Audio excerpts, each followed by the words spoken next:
வேற level எக்ஸ்ட்ரானரியான episode வந்திருக்குன்னே சொல்லலாம். இந்த வீடியோ பிடிச்சிருந்துச்சுன்னா லைக் பண்ணி நம்ம சேனல் கண்டினியூவாக ஆதரவு வந்துட்டாங்க. பாட்டி வந்து பேசிகிட்டு இருக்காங்க.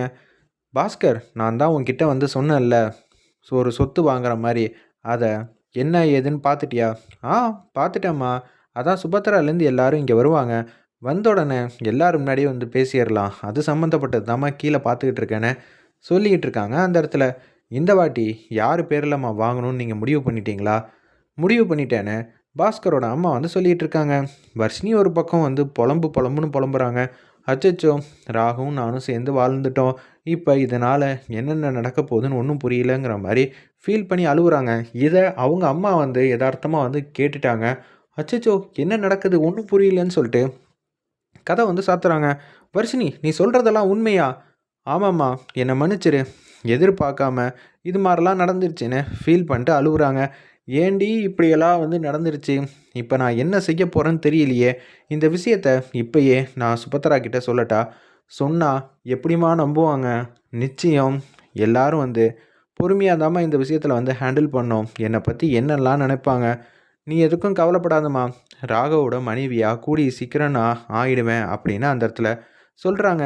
ஏண்டி என் தலையில் இவ்வளோ பெரிய பாரத்தை வந்து இறக்கி வச்சிட்ட? இனிமேட்டு நான் என்ன பண்ண முடியும்? அம்மா, அக்கா எதுவாக இருந்தாலும் என் வாழ்க்கையை வந்து சரி பண்ணி கொடுத்துருவா. நீ அக்கா மேலெலாம் எதுவும் கோவப்படாத அப்படின்னு சொல்லிட்டு இருக்கிறப்ப, எல்லாம் அவளால் வந்தவன அவன் மட்டும் அமைதியாக இருந்திருந்தா என் பொண்ணோட வாழ்க்கை நல்லபடியாக அம்சமாக வந்து அமைஞ்சிருக்கும். இது எல்லாம் தலையெழுத்தா அப்படின்னு சொல்லி உச்சக்கட்ட கோவத்தில் வந்து கீழே இறங்கி போகிறாங்க. சரி வர்ஷினி, எனக்கு என்ன சொல்லணும் என்ன சொல்லக்கூடாதுன்னு தெரியல அளவு தான் நான் இருக்கேன். நீ எதுக்கும் கவலைப்படாத அப்படின்னு சொல்லிட்டு வேகமாக வந்து ஃபீலிங்காக வந்து வந்துட்டுருக்காங்க அவங்க அம்மா. எல்லாருமே கீழே இறங்கி வராங்க.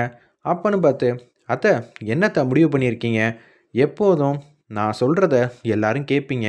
இந்த வாட்டியும் நீங்கள் கேட்பீங்கன்னு நினைக்கிறேன். ஒருத்தர் மேலே நம்ம மதிப்பு மரியாதை வச்சுருக்கிறது, அவங்க மேலே வச்சுருக்கிற அன்பு எல்லாமே வந்து உண்மைன்னா, நம்ம அவங்களுக்கான பொறுப்பு, அங்கீகாரம் இது எல்லாம் கொடுக்கணும். தகுதி இல்லாதவங்களுக்கே ஏகப்பட்ட பொறுப்பெல்லாம் வந்து போயிட்டுருக்கு. அப்படி இருக்கிற சூழ்நிலையில் தகுதி இருக்கிற ஒரு பொண்ணுக்கு இந்த வாட்டி நம்ம மிகப்பெரிய அங்கீகாரத்தை கொடுத்தே ஆகணுங்கிற மாதிரி சொல்கிறப்ப, யார் அந்த பொண்ணு? ஸ்ரீஜா நீயா இருக்குமோ அப்படின்னு சொல்லிட்டு சிந்தாமணியும் ஸ்ரீஜா வந்து யோசிச்சுட்ருக்காங்க. வேறு யார் பேரில் எழுத போகிறேன்? இந்த வீட்டில் பொறுப்பாக இருக்கிற பொண்ணுனா அது நம்ம இசைவாணி தான். இசைவாணி பேரில் எழுதி வச்சா பல மடங்கு பெருகும். ஏன்னா அவள் ஒரு வாட்டி நம்ம கம்பெனிக்கு கோடிக்கணக்கான ரூபாயை வந்து லாபம் சம்பாரித்து கொடுத்துருக்கால. என்னப்பா ஒரு 100 கோடி இருக்குமா? ஆமாம்மா இருக்குமா அப்படின்னு ராகவ்லேருந்து எல்லாரும் சொல்லிகிட்டு இருக்காங்க. அப்பாடா, நிச்சயம் நானே இசைவாணிக்கு ஏதாவது ஒரு விஷயம் வந்து செய்யணும்னு ஆசைப்பட்டேன். நான் கேட்டேங்கிற ஒரே காரணத்துக்காக பேப்பர்லலாம் வந்து கையெழுத்து போட்டா அவள் சைடு எந்த விதத்துலையும் தப்பு இருக்கிற மாதிரி தெரியல. ஆனால் என் மனசுக்கு தான் ஒத்துக்க மாட்டேங்குது. இந்த வாட்டி அவளுக்காக நம்ம சின்னதாக ஒரு அங்கீகாரமாவது கொடுக்கணும். அவள் வாழ்க்கைக்கு ஒரு ஹோப், நம்பிக்கை வந்து இருக்கணும். அந்த பொண்ணு நல்ல பொண்ணு தான் அப்படின்னு விஷால் வந்து நினைக்கிறாங்க. இருப்பினும் மனைவியெல்லாம் ஏற்றுக்க முடியாது. பரவாயில்ல, அம்மா இந்த ப்ராப்பர்ட்டி வாங்கி கொடுக்கறது மூலயமா எனக்கு சந்தோஷமாக தான் இருக்குது அப்படின்னு விஷால் வந்து யோசிச்சுட்டு இருக்காங்க. சரிம்மா, நீங்கள் சொன்ன மாதிரியே வந்து செஞ்சிடலாம். சுபத்ரா, உன்னோட முடிவு என்னம்மா அப்படின்னு சொல்கிறப்ப இசையை பார்க்குறாங்க. சரி அத்தை, நல்லபடியாகவே வந்து செஞ்சு கொடுங்க. எந்த வகையிலையும் பிரச்சனையெல்லாம் இல்லைங்கிற மாதிரி சொல்லி முடிக்கிறாங்க நம்ம சுபத்ரா அம்மா. அந்த நேரம்னு பார்த்து செம்மையாக வந்து கோவப்படுறாங்க இசைவாணியோட சித்தி. இவளுக்கு இவ்வளோ அங்கீகாரம் கிடைக்குதா? இவளால் தான் என் பொண்ணு அங்கே உட்காந்து அழுதுகிட்டு இருக்கா. இந்த விஷயத்தை என்னால் வெளியிலேயே சொல்ல முடியாதே. அப்படி இருக்கிறப்ப இந்த விஷயத்தை பற்றி நான் பேசலாமா அப்படின்னு சொல்லி அந்த இடத்துல இசைவாணி வந்து கேட்குறாங்க. தயவு செஞ்சு நான் இப்போ பேசுகிறத நினச்சி யாரும் என்ன தப்பாக நினைக்க வேணாம். என்னம்மா சொல்லு அப்படின்னு பாட்டி வந்து ஆர்வமாக கேட்குறப்ப, எனக்கு வேண்டாம், நான் இவ்வளோ பெரிய பொறுப்பெல்லாம் எடுத்துக்க விரும்பலை அப்படின்னு சொல்லும்போது, என்ன பொறுப்பு வந்து வேணான்னு சொல்லிகிட்டு இருக்க? நாளடைவில் இது எல்லாம் உனக்கு வரப்போகிறது தான். அப்போ உட்காந்து வருஷ கணக்கில் வந்து மாற்றி மாற்றி வச்சுக்கிட்டு இருந்தா ஒரே வருஷத்தில் சரி வராது இசைவாணி. இப்போயே இது கொடுக்குறதெல்லாம் வாங்கிக்கிட்டேன்னா ஃப்யூச்சரில் எல்லாத்துக்குமே வந்து கணக்கு காட்டுறப்ப ஈஸியாக இருக்கும். நான் கணக்கு போட்டால் அது எல்லாமே வந்து கரெக்டாக இருக்கும்னு பாஸ்கர் அம்மா வந்து சொல்லிகிட்டு இருக்காங்க. அப்போனா அடுத்த வருஷம் எனக்கு வாங்கி தருவீங்களான்னு ஸ்ரீஜா கேட்குறப்ப, கண்டிப்பாம்மா, அது நல்லது தானே அப்படின்னு சொல்லிகிட்டு இருக்காங்க. அந்த நேரம்னு பார்த்து, இல்லை அப்போனா எனக்கு பதிலாக ஸ்ரீஜாவுக்கு ரொம்ப ஆசைப்பட்டானா அவளுக்கு வாங்கிட்டு வந்து கொடுங்க. எனக்கு இதெல்லாம் தேவையில்லை. தயவு செஞ்சு என்ன எல்லாரும் வந்து ஏற்றுக்கணும். ஏற்றுக்கிட்டதுக்கப்புறம் எனக்கான பொறுப்பை கொடுங்க. நான் நல்லபடியாக வந்து பார்த்துக்கிட்டேன்னா அதுக்கப்புறம் கொடுக்கலாமா வேணாமான்னு யோசிங்க. நான் எதுவுமே வந்து யாரோட மனசையும் ஜெயிக்கலை. அப்படி இருக்கிற சூழ்நிலையில் எதுக்கு எனக்கு தேவையில்லாமல் இவ்வளோ பெரிய பொறுப்பையும் கௌரவத்தையும் தரீங்க. இந்த வீட்டில் அட்டாச்மெண்ட் இல்லாமையே நான் இருந்துட்டு போகிறேன்.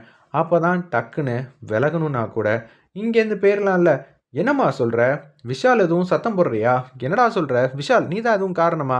அப்பா நான் எதுவுமே சொல்லப்பா. போகிற பக்கம் பார்த்தா கையெழுத்து வாங்கினது எல்லாத்தையும் வந்து சொல்லிடுவா போல இருக்கே அப்படின்னு சொல்லி யோசிக்கும்போது அதெல்லாம் ஒன்றும் இல்லைன்னு சொல்லி சமாளிக்கிறாரு நம்ம விஷால். இல்லை இல்லை, யாரோட மனசையும் இன்னும் நான் மாற்றலைல்ல. விஷால் இன்னமும் அதே கோவத்தில் தான் இருக்காரு. அப்படி இருக்கும்போதே வேண்டாமே மாமா, உங்களை எதிர்த்து பேசுன்னு நினைக்க வேணாம். நான் முதல்ல இங்கே இருக்கிற ஆளுங்களோட மனசை ஜெயிக்கிறேன். அதுக்கப்புறம் எதுவாக இருந்தாலும் பார்த்துக்கிறேன்னு சொல்லிட்டு ரூமுக்கு போகிறாங்க. அப்பா ரிஜிஸ்ட்ரேஷன் நடக்கிறது அப்படியே நடக்கட்டும். நான் கண்டிப்பாக என் மனைவி கிட்ட பேசுகிறேன். பாட்டி கரெக்டான முடிவு தான் எடுத்திருக்கீங்க. கண்டிப்பாக இந்த ப்ராப்பர்ட்டி இசைவாணி பேரில் மட்டும்தான் இருக்கணுங்கிற விஷயத்தில் நான் தெளிவாக இருக்கேன். விஷால் நீயாடா பேசுகிற அப்படின்னு சொன்னோன்னே இதை கேட்ட உடனே சிந்தாமணிக்கும் ஸ்ரீஜாக்கு தான் ரொம்ப ஆச்சரியமாயிடுச்சு. என்னமோ ஒரு விஷயம் வந்து நடந்திருக்கு. அவன் போட்டியில் ஜெயிச்சதுக்கு அப்புறமேட்டுக்கு ஆளே வந்து மாறிட்டான். என்னது எத்தனை 1000 கோடி ரூபா சொத்துனே தெரியலையே. அப்படி இருக்கிற சூழ்நிலையில் இசைவாணி பேரில் எழுதி வைக்கணுங்கிற மாதிரி எல்லாருமே வந்து சொல்லிட்டு இருக்காங்க. பாத்தியா நீ ஏதாவது ஒன்று பர்ஃபார்ம் பண்ணுறியா அப்படின்னு சிந்தாமணி வந்து ஸ்ரீஜா வந்து திட்டிகிட்டு இருக்காங்க. நான் இப்பயே வந்து போய் அவளை சமாதானப்படுத்துகிறேன்னு சொல்லிட்டு மாடிக்கு வேக வேகமாக போகிறாங்க. நம்ம விஷால் என்ன ஆச்சு? நான் தான் இவ்வளோ கெஞ்சுறேன்ல, தயவு செஞ்சு நீ வாங்கிக்க வேண்டியதானே. கொஞ்சமாவது நீ இறங்கி வரியா? இது நல்ல விஷயம் தானே உன்னோட எதிர்காலத்துக்கு. விஷால் நீங்கள் எதுக்காக இப்படியெல்லாம் பேசுகிறீங்கன்னு எனக்கு நல்லாவே புரியுது. ஏன்னு நான் சொல்லட்டுமா? நீங்கள் குற்ற உணர்ச்சியிலேருந்து வெளியில் வரணும்னா எனக்கு செட்டில்மெண்ட் பண்ணி கொடுக்கணும்னு ஆசைப்படுறீங்க. அதுக்காக தான் இந்த ப்ராப்பர்ட்டியை எனக்காக எழுதி கொடுக்கணும்னு நினைக்கிறீங்க. அப்படி இருக்கிறம்போது எனக்கு இது தேவையே இல்லை விஷால். எனக்கு தேவை அன்பு பாசம் தான். அதுதான் எனக்கு கோடிக்கணக்கான ரூபாயை விட அன்பு பாசம் தான் ஜெயிக்கும்னு எங்கள் அப்பா எனக்கு சொல்லி கொடுத்து வளர்த்துருக்காங்க. இந்த சொத்தெல்லாம் வேணாம். எனக்கு இந்த வீடு பிடிச்சிருந்துச்சு. உங்கள் வீட்டில் இருக்கிற பணத்தை பார்த்தோ, நகையை பார்த்தோ, இல்லை வேறு எதையும் பார்த்தாவது நான் இந்த வீட்டுக்கு வரல விஷால். முதல்ல அதை தெரிஞ்சுக்கங்க அப்படின்னு சொல்லும்போது, சரி நான் தான் தப்பு பண்ணிட்டேன். எல்லாமே வந்து ஓகே தான். இந்த விஷயத்தை நீ இப்போ வாங்கிக்க. அதுக்கப்புறம் எதுவாக இருந்தாலும் பார்த்துக்கலாம். சும்மா வர விஷயத்த என்னால் வாங்கிக்க முடியாது விஷால். அது மாதிரிப்பட்ட பொண்ணெல்லாம் நான் கிடையாது. நான் ஆசைப்படுறதெல்லாம் என்னோட தன்னம்பிக்கையில் மட்டும்தான் இருக்கணும். நான் தனியாக இருந்தால் கூட என் கடை ஒன்று இருக்குது 10க்கு 10. அந்த கடையை வச்சு என்னால் என்ன டெவலப் ஆக முடியுமோ லைஃப்பில் அதுபடியே நான் டெவலப் ஆகிக்கிறேன். உச்சத்துக்கும் ஒரே நேரத்தில் வேணாம். அடுத்தது இதெல்லாம் என்னோடதுன்னு சொல்லிட்டு என்கிட்ட வாங்கவும் வேணாம். எனக்குன்னு சொந்தமாக ஒரு கடை இருக்குது விஷால். அதில் என்னால் லாபத்தை ஈட்ட முடியும். லட்சக்கணக்கில் மாதம் மாதம் நான் சம்பாதிச்சாலே போதும். கோடிக்கணக்கில் வந்து சம்பாதிக்கணும்னு அவசியம் இல்லைங்கிற மாதிரி சொல்கிறாங்க. அந்த இடத்துல நம்ம இசைவாணி, நீ சொல்கிறதெல்லாம் வாஸ்தவம் தான். ஆனால் வாங்கிட்டா நல்லா இருக்குமே. வீட்டில் இருக்கிற எல்லாரும் விருப்பப்படுறாங்க. இங்கே யாரோட விருப்பத்தை பற்றி யாரும் கவலைப்பட போகிறது இல்லை விஷால். ஒவ்வொருத்தருக்கும் ஒவ்வொரு ஆசை இருக்கும். எனக்கு நீங்கள் என்கிட்ட வந்து பேசணும், அன்பாக நடந்துக்கணும்னு நினைக்கிறேன். நடக்குமா? நடக்காது. அதே மாதிரி நான் இந்த சொத்தை வாங்கிக்கணும்னு நீங்கள் ஆசைப்பட்றீங்க. நடக்குமா? நடக்காது. அதே மாதிரி தான் விஷால். கடந்து போக வேண்டியதான் அப்படின்னு சொல்கிறாங்க.